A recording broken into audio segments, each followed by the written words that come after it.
Assalamualaikum, Salam Malaysia Madani, Kanta 744 mendahului berita. Kita mulakan dengan rangkuman berita utama dalam segmen esensi. Jualan rahmah beras akan dilaksana KPDN dalam masa terdekat. Tujuannya ringankan beban rakyat yang terkesan dengan kenaikan beras import. Menerusi jualan itu, pengguna boleh dapatkan beras pada harga subsidi. Mekanisme lebih terperinci akan diumum tidak lama lagi.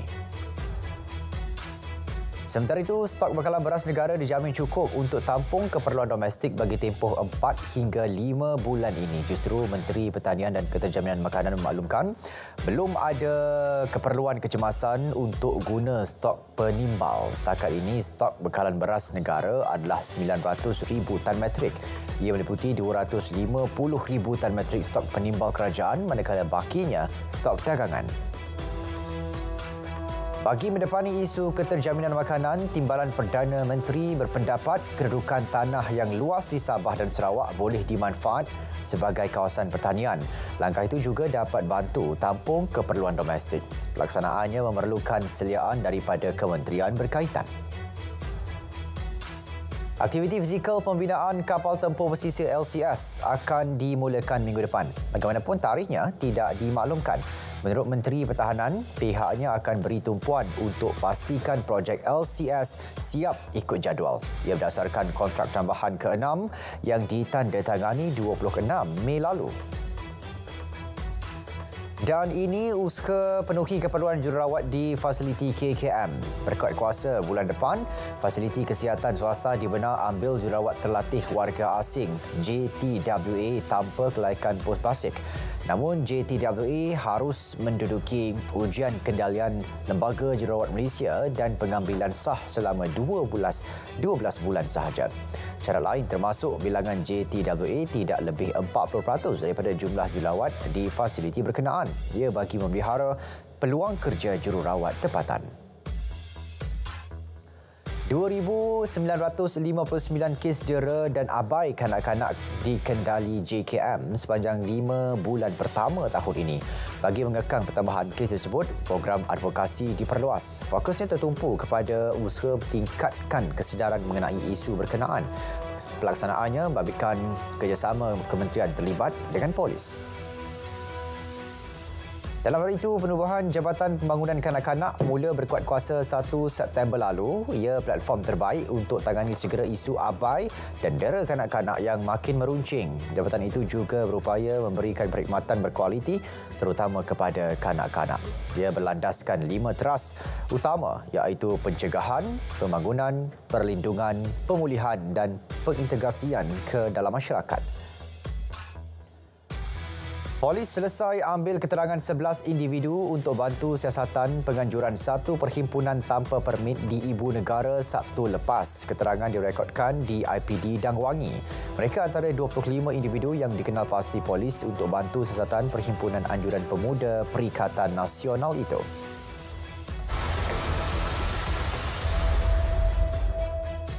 Penunggang motosikal yang rempuh anggota JPJ semalam direman hingga Khamis ini. Suspek lelaki berusia 25 tahun lakukan perbuatan itu dalam satu sekatan jalan raya di Lebuh Raya Seremban, Port Dickson. Dia disahkan memiliki 8 rekod jenayah dan dadah selain tidak punya lesen memandu. Cukai jalan kenderaannya tamat tempoh sejak 2012. Ini pula kes lelaki maut ditembak dalam kereta di Machang semalam. Ketua Polis Kelantan sahkan mangsa memiliki rekod jenayah dan dadah. Berdasarkan maklumat awal, 2 suspek lelaki menaiki kereta Honda putih lepaskan beberapa das tembakan dari jarak dekat ke arah mangsa. Orang ramai yang ada maklumat diminta segera hubungi Balai Polis berdekatan. 3 warga emas rentung dalam kebakaran, babitkan 8 rumah kedai. Kejadian berlaku di Jalan Sungai Emas, Kota Kuala Muda awal pagi tadi. Bangsa Lim Yang Kui, isterinya Lee Chiu Fong dan ibunya Yong Swee Lan. Punca kebakaran masih disiasat.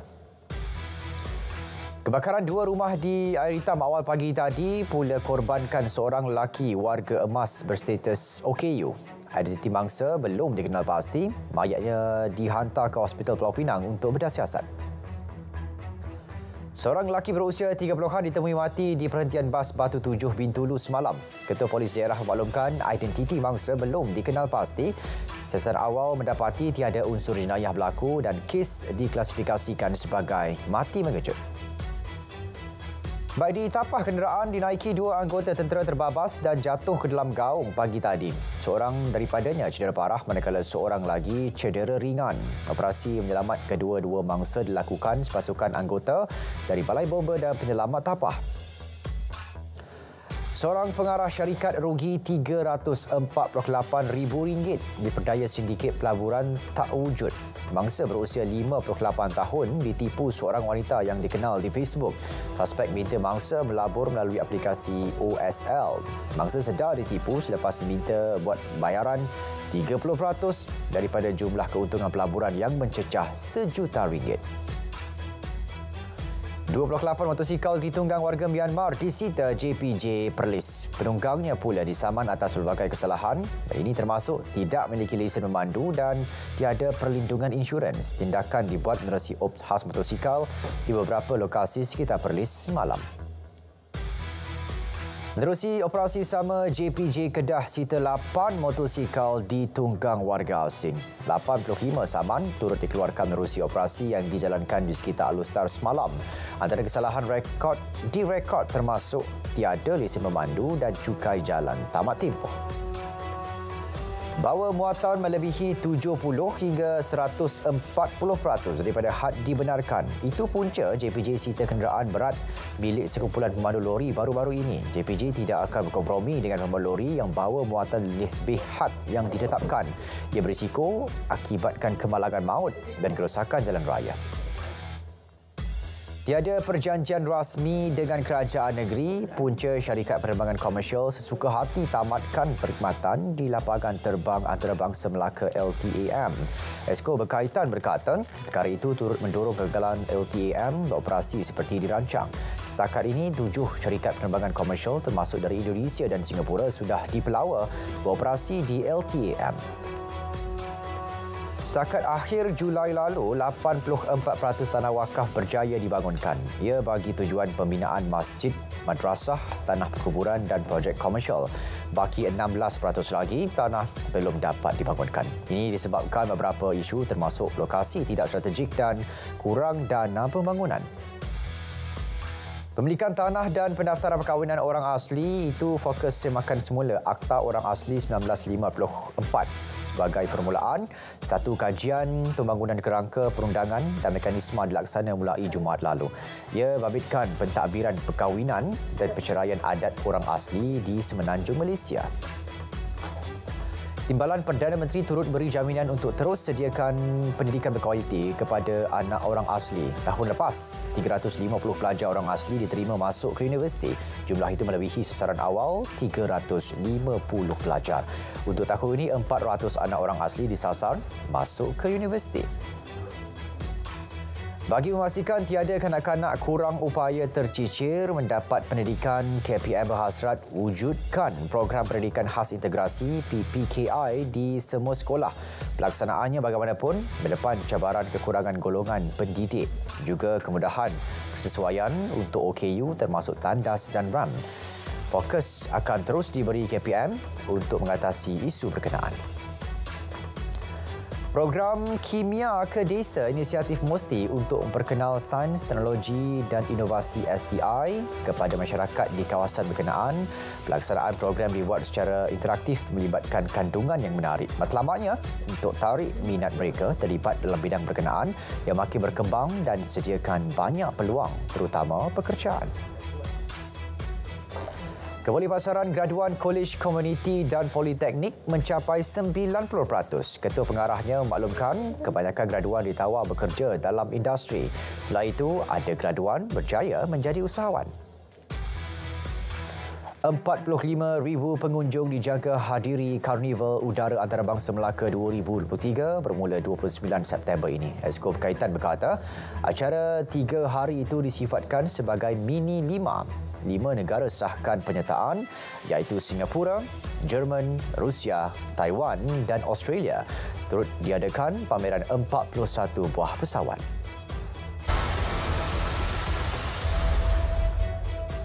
Kajian pelaksanaan cukai industri sawit sedang dilaksana KPK. Ia dijangka selesai tahun depan. Kajian itu dijalankan ambil kira isu sesawit yang membebankan industri berkenaan.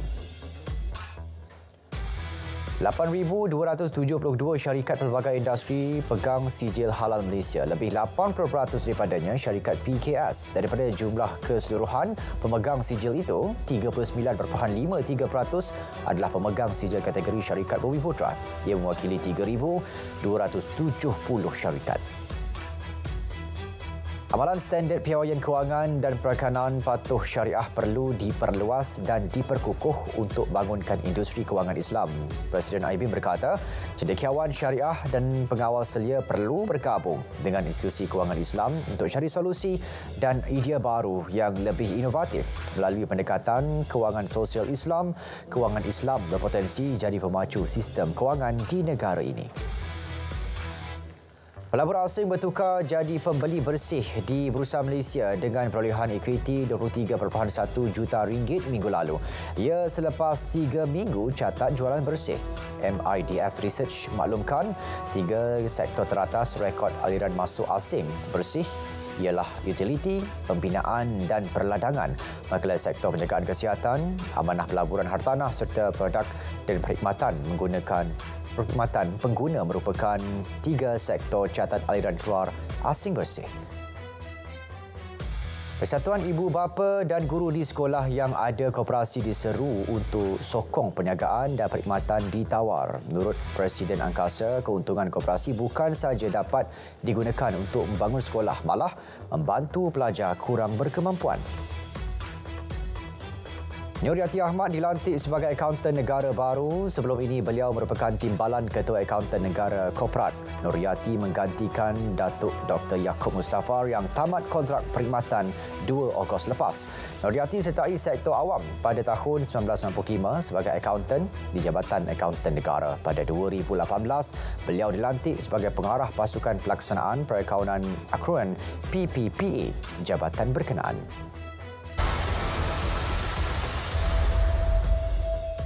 Angka korban akibat banjir kilat di Libya minggu lalu dijangka melebihi 20,000 orang, manakala dianggarkan lebih 40,000 individu hilang tempat tinggal. Demikian menurut Datuk Badar Derna, usaha mencari dan menyelamat masih giat dijalankan dan ia babitkan pasukan penyelamat tempatan dan antarabangsa.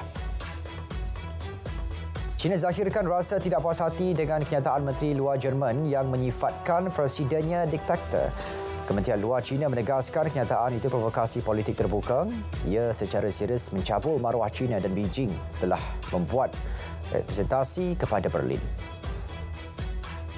Kementerian Pertahanan Bulgaria menemukan sebuah dron membawa bahan letupan yang ditemui di Bandar Laut Hitam Tulunevo. Ia kemudian diperiksa dan dinyah aktif. Anggota NATO Bulgaria dihantar bagi membantu proses berkenaan. Belum dapat dipastikan sama ada dron itu jatuh dari udara atau dihanyutkan arus laut. Presiden Turki meminta sebuah kilang Tesla dibina di negara itu. Elon Musk berkata banyak pembekal Turki sudah bekerja dengan Tesla. Justru Turki jadi antara negara penting untuk pembinaan sebuah lagi kilang. Terdahulu Erdogan adakah pertemuan dengan Musk di New York ketika hadiri Perhimpunan Agung PBB ke-78. Berpuluh-puluh ribu penunjuk perasaan desak Presiden Joe Biden dan pemimpin dunia tamatkan penggunaan bahan api fosil. Mereka berhimpun di Midtown, Manhattan pada Ahad sempena Minggu Iklim. Bantahan itu usaha diterajui organisasi Climate Group supaya tindakan diambil berhubung perubahan iklim dan pemanasan global. Lebih 500 protes dirancang di seluruh dunia, termasuk di Amerika, Jerman, England, Korea Selatan dan India. Kumpulan aktivis iklim Last Generation memulakan gelombang protes menuntut penggunaan bahan api fosil di Berlin segera dihentikan. Sekurang-kurangnya 23 tunjuk perasaan mengenainya diadakan sekitar di ibu negara Jerman. Ia mengakibatkan beberapa jalan utama terjejas. Pesawah di Thailand ambil kesempatan terhadap kenaikan harga beras global dengan tingkatkan penanaman padi. Kebiasaannya terdapat 2 musim penanaman padi setahun. Namun tahun ini petani berjaya lakukan kitaran penanaman ketiga. Keuntungan dianggar cecah sehingga $563 Amerika setiap tan. Saudara, Kanta 744 berakhir di sini. Selepas ini kita ikuti berita perdana bersama Faris Izzat dan Hazel Tasman untuk paparan komprehensif. Assalamualaikum, salam Malaysia Madani, tekad perpaduan penuhi harapan.